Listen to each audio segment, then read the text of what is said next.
going to pan for gold.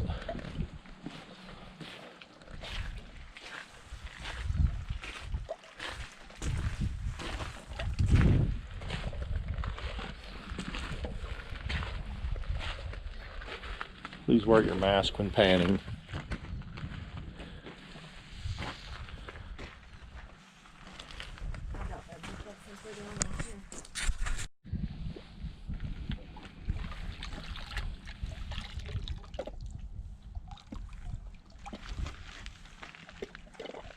I thought they were supposed to have like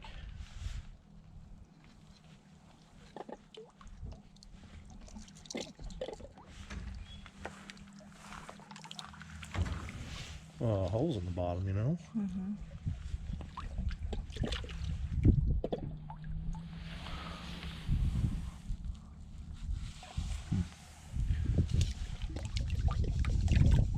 Is the water cold? I'm cold. Hang on. Okay. Put that one back in there. Look at these other pans. Okay, I'm gonna turn.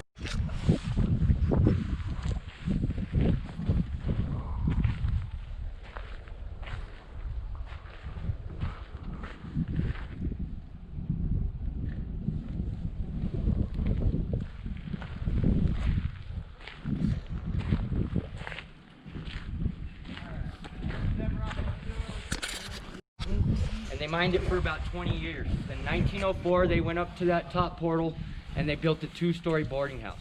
So guys, when we come out, if you take off your hard hats, go around this metal building, there's a power pole back behind there with a yellow sign on it that says bunkhouse. If you stand right next to it, look almost to the top of that back mountain, that 2-story boarding house is still there. Guys, we're too close to the mountain right here, so we gotta get back to it, okay? So guys, this down here was done by Dixieland Mining Company from 1968 to 71.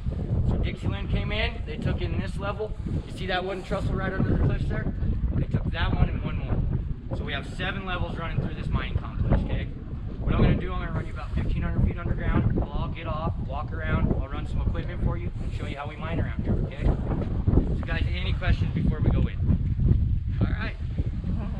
So 2 rolls going in, guys. No standing up, no arms outside the cart, please. We'll get out of here. Little bump, guys.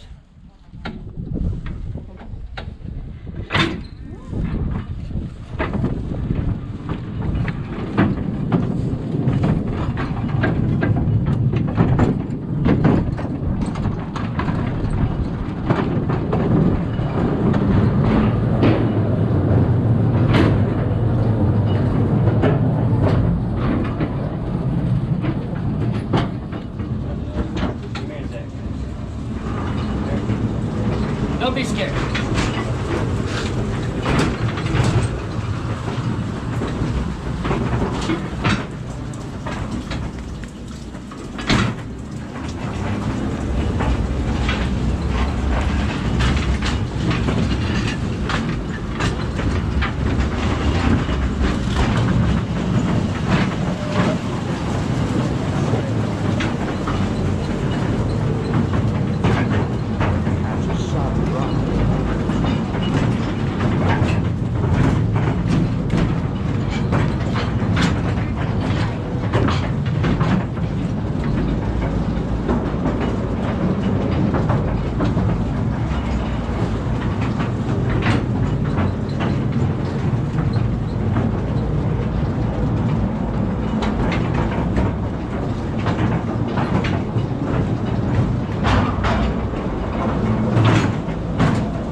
Well, I'll get off and we'll gather up right out there. Our gold and silver runs in that quartz crystal right there. Guys, we carry base metals under here too. Lead, zinc, iron, copper, they're a byproduct, but we do extract them, okay? So guys, we're only half of this. We come in, we break the rock, we take it out to the mill, and it runs vertically too. So.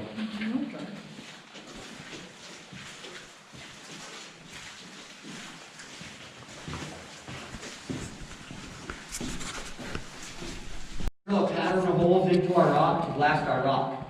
This right here, that's Gunnison blue granite. It's a pretty hard rock, guys.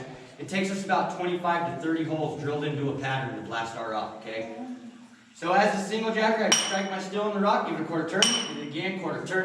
Guys, every time I hit that steel in the rock, I make a quarter turn with it, okay? If I just beat this steel into that Gunnison blue granite, it would get stuck. Then I'd have to try to beat on it all day to get it out, or go back out to the mine company and buy a new steel. So guys, I was told these men were paid $1 a day for their 12-hour shift up there, and this steel right here was $3. Guys, if you had a brother, a cousin, somebody you really trusted, you and him could hire on as a team. This is called double jacking. So one man swings an 8 to 10 pound hammer, the other man, he's called the shaker. Every time my partner hits that steel, I give him a quarter turn, okay? When he's tired, I jump back there, I start swinging. So we just go back and forth, 12-hour shift.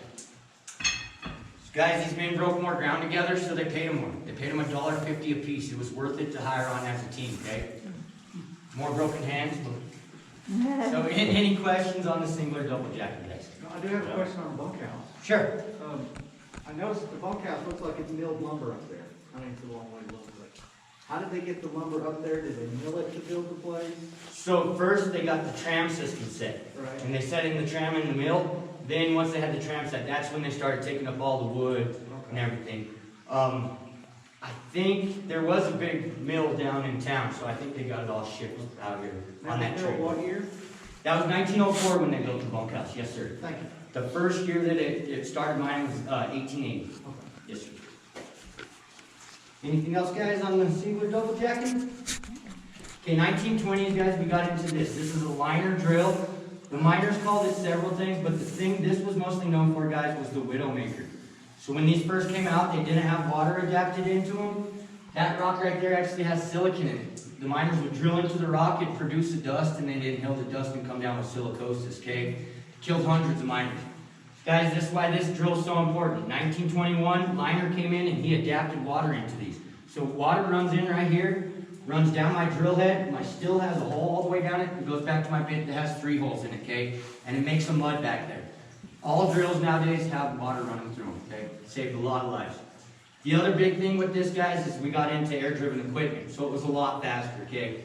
I was told me and my partner, we could only drill 2-foot double jacking, and it took us 3 to 4 days to get them 25 to 30 holes in the rock. With this piece of equipment, guys, we could drill 4 foot, and we could get it done in about a day and a half. So you doubled your footage, half your time. That's what mining's all about, okay? Production, production, production.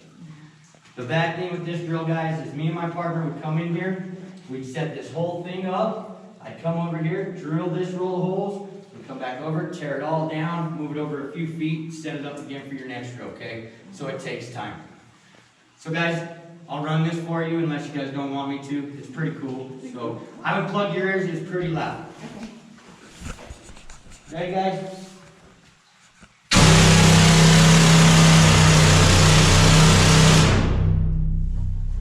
So 10, 12-hour shift, guys.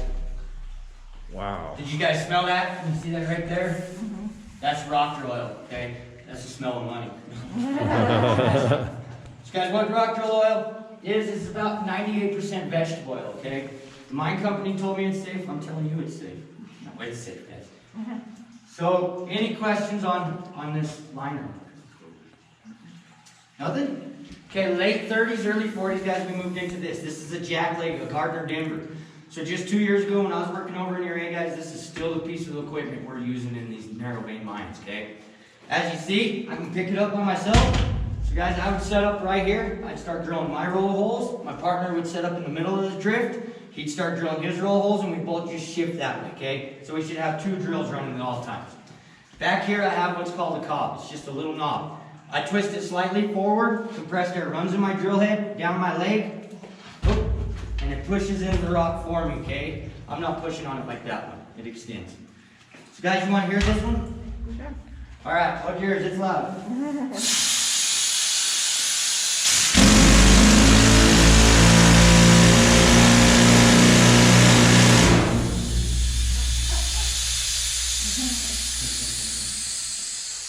Guys, nowadays we drill with the 6 foot still, so even more footage, and we should blast twice a day. We should blast at lunch, blast going off shift, okay? Any questions? So you're an active, you're mining, that's one of your jobs that you do? Yeah, 2 years ago I stopped. Okay. Yeah. About 3 years ago, we had 2 men on my crew killed. One was a really good friend. I have little girls, they didn't like it, so. Very, very understanding. So now I can tell you guys what my grandfather and father did.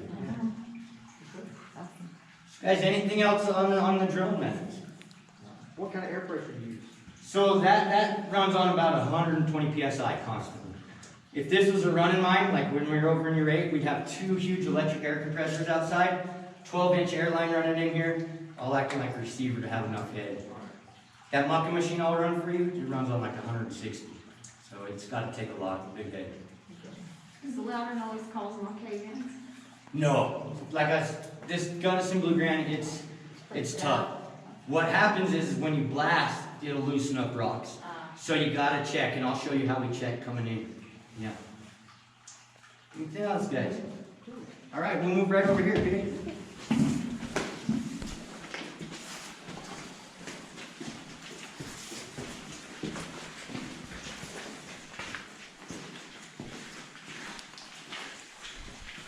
Okay, guys, this is a raise. This runs up 750 feet and hits Dixieland's secondary level. So where that wooden trestle was coming out of the hillside, this runs up and hits it. So guys, we take these raises for 2 reasons. One is to move men from level to level to start working, and 2 is to bring ore down to this level. This level is called main haulage. That's why it's so wide, guys. All the other levels up above us are a lot tighter, about 8 by 8, okay? So guys, we drop all of our ore down through the raise and then out to the mill from here, okay? So for the first reason, guys, this is called a cage. We would have piled like 4 men in there. We'd have brought our drills, dynamite, lunch boxes, everything you need for the day. There would have been a cable hook to the top there, ran up that 750 feet through a shiv block, and then back down to the hoistman in the hoist room back here. So guys, in Urate, we had 14 levels running through our mine. We had the luxury of using walkie-talkies and repeaters to communicate through our levels. My grandfather and them, they didn't have that luxury. They had to use a bell system to communicate through their levels. So guys, this bell would be right next to the hoistman. There'd be a rope tied right there. Ran up that 750 feet to another bell with the rope tied onto it. So every level had a bell with rope connecting them, okay? I don't know much about bell signals, guys. I never had to use them. What my grandfather did tell me is you never wanted to be a hoistman back in the day. You were usually the one to hurt or kill somebody. So guys, we had rock falling down through the raise all day long. Sometimes that rock would hit the rope, ding the bell on the hoistman. He'd take off too early, crush guys up through there and not even know it. Oh, man. Horrible way of communication. Thank God by the time I started mining, we had walkie-talkies and repeaters. Yeah. That's oxidized copper, guys. There's some over there, up there. Any questions on this raise? All right, guys, we'll move back to the hoist room here.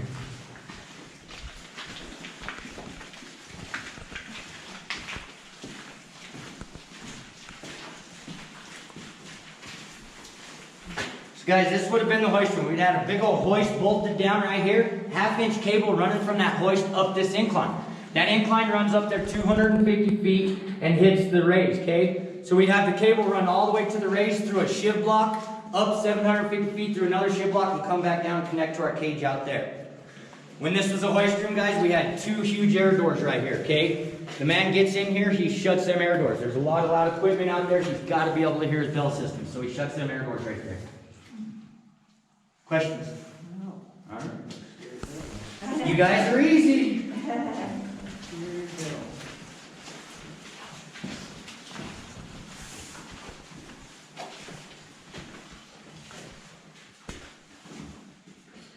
Okay, guys, so this is the pattern we have to drill out. This is called a round.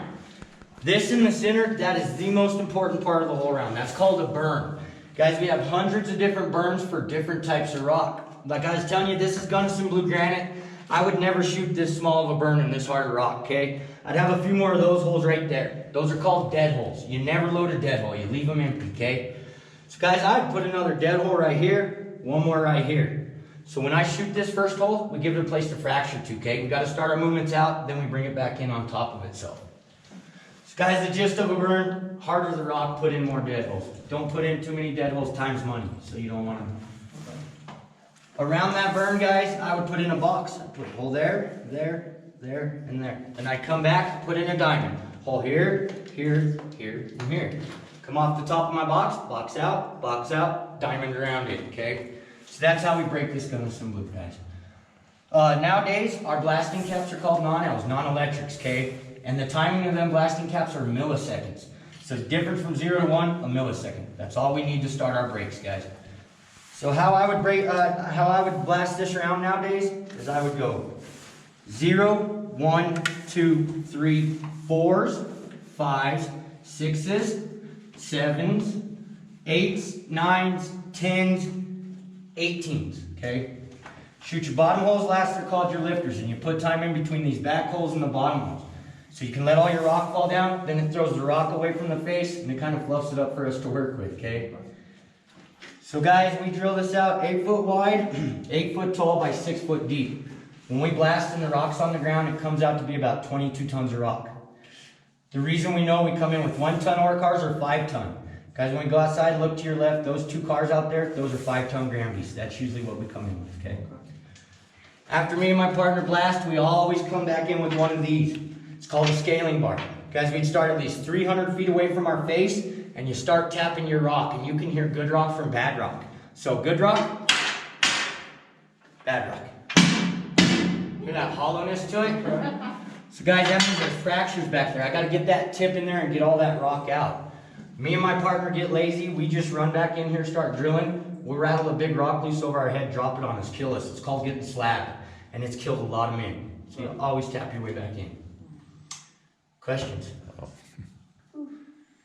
All right, we move on around. Yeah, I know what you're doing, huh? Well, you know, not really. So guys, this is about the width of the secondary level, okay? This is what it would be. But, you know, I came in my first time underground with my uncle. And he took about 5 years and showed me everything he knew. Then I grabbed my little cousin, took him for like 3 years. So we usually just do close friends and family. You know, I thought my uncle loved me and he wanted to keep me safe. If I came underground with my dad, we would have killed each other, so uncle was the best bet.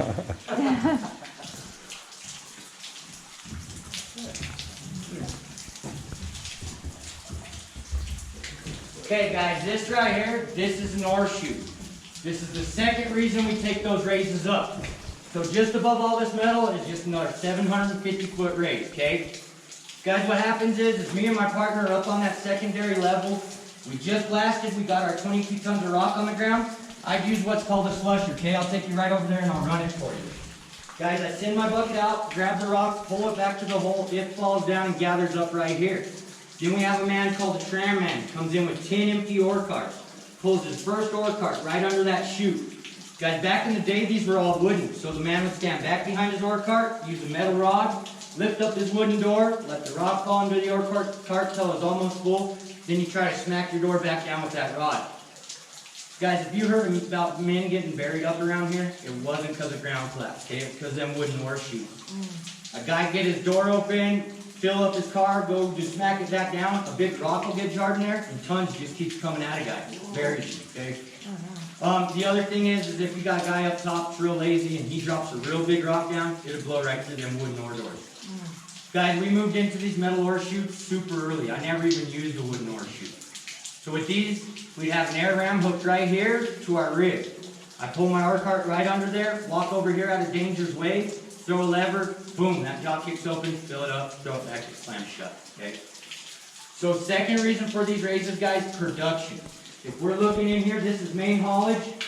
This would be our first ore chute in our right rib. Production's always in right rib, working side's always in left. So guys, we got a chute here, 200 feet down there, another chute, 200 feet, chute. We have like 60 chutes running through here. And we have men coming in all day just pulling chutes, okay, and running out to the mill. Any questions on it? All right, guys, we move over to these two pieces of equipment.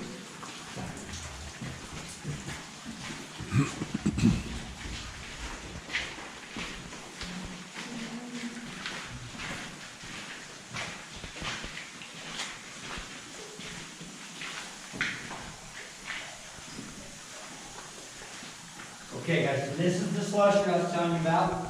So right there where that shiv block is, guys, that would be bolted into the rock face, okay? Right here, we have 22 tons of rock sloped back towards me. Here in front of me, I have that 750-foot hole dropping down to that ocean, okay? So guys, it's not that loud, but safe for hearing. Okay.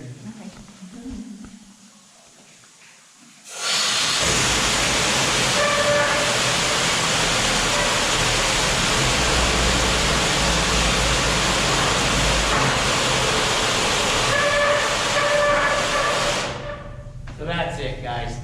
Don't be a slusherman, okay? 10-hour shift to throwing these two levers back and forth. You'll go to sleep real quick. Shifter catches you asleep, good luck.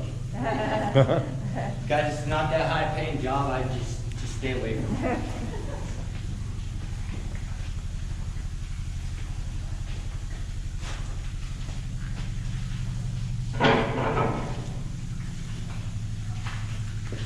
Alright guys, this right here, this is probably the biggest piece of American mining engineering.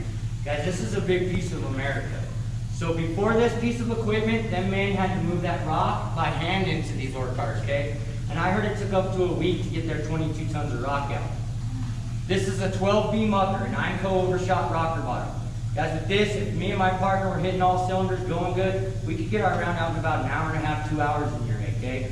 So we went from a week to an hour and a half, 2 hours to get 22 tons of rock out. Dang. Production boom, and it boomed in the perfect time, guys. These came out in the late 20s. We had enough time before World War II to put these in a lot of mines around the United States.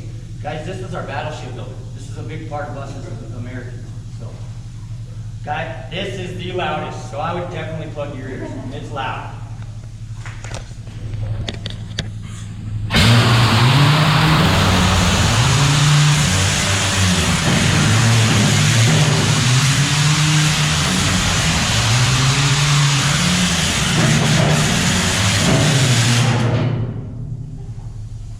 Have fun. Okay, I have questions now. Sure. What's drying the machine? What drying? Air. Air's drying. Yep. It's got an airline to it. Yep, we'd have that 12-inch airline coming in. And then we'd have water too. So as me and my partner are advancing our tunnel, or our drift, we'd be advancing air and water with us. We'd be putting up sticks, our utilities with us. How often does it get off the track? All the time. How do you get it back? So guys, we have what's called MSHA, okay? That's like OSHA for underground. That's who governs us. So guys, if MSHA's in here and the inspector's in here, I throw this off. Oh, look down here.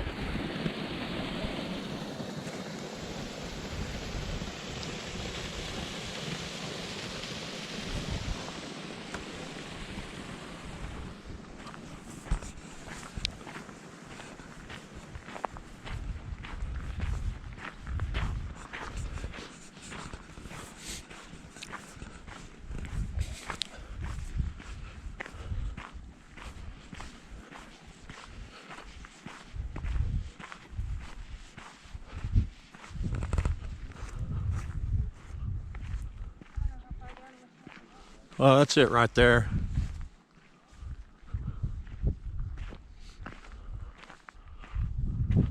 Right? What says that? Oh, what's all that up there? Like a trestle.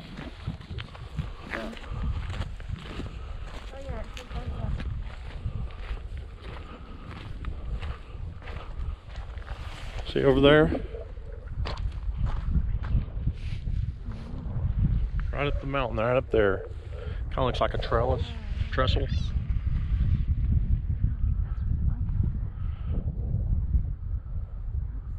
And maybe not. Or it's that piece, because the other piece is what you can see from the mine. So I think it is that. But there's something else too.